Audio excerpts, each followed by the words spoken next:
We'll start off in Ferguson, Missouri. The fighting between police and protesters continued throughout the night. Police came under heavy fire again last night. This after the National Guard was called in and a curfew was actually lifted by the governor.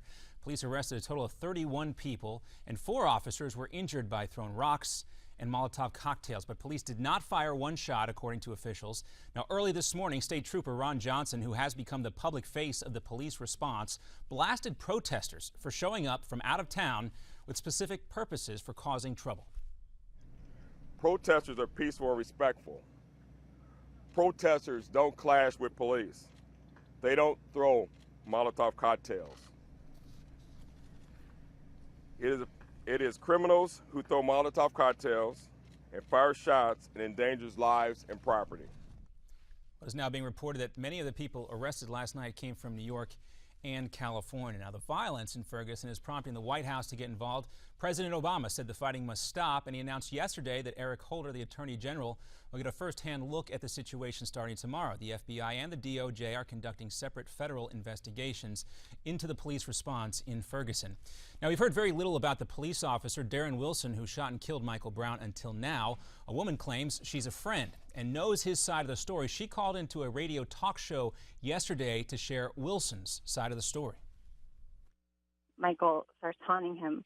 "Oh, what are you going to do about it? You know, you're not going to shoot me." And then he said all of a sudden he just started to bum rush him. He just started coming at him full speed. And so he just started shooting, and he just kept coming.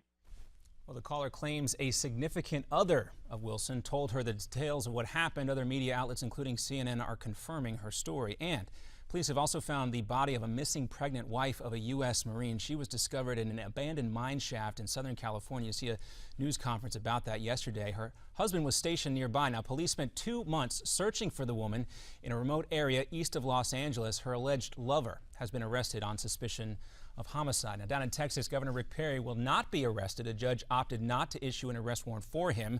Perry has assembled a team of attorneys to fight the 2 felony counts alleging abuse of power against him. Those attorneys called the indictment, quote, "Banana Republic politics."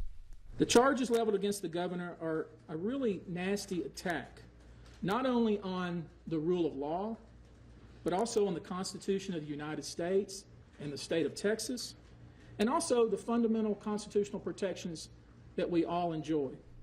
Well, Perry does face charges of coercion and official oppression that carry a maximum sentence of 109 years in prison for carrying out a threat to veto funding for the state's public integrity unit last summer. But even Democrats, and Lanny Davis, who we'll hear from very soon, and liberal-leaning editorial sections like the New York Times and the Washington Post say the indictment is a stretch. Now, Pope Francis says he is coming to the United States next year. He plans to visit Philly, New York, and maybe Washington, D.C. Also might visit Mexico and Spain. As for the Pope's health, Pope Francis says his days on earth are numbered. Quote, "I see it as the generosity of the people of God. I try to think of my sins, my mistakes, not to become proud, because I know it will only last a short time, 2 or 3 years, and then I'll be off to the Father's house." Meanwhile, the Vatican just releasing some very sad news today. A road accident in Argentina killed 2 young great-nephews of Pope Francis, as well as their mother, who is the wife of the Pope's nephew. We'll have more on that coming up.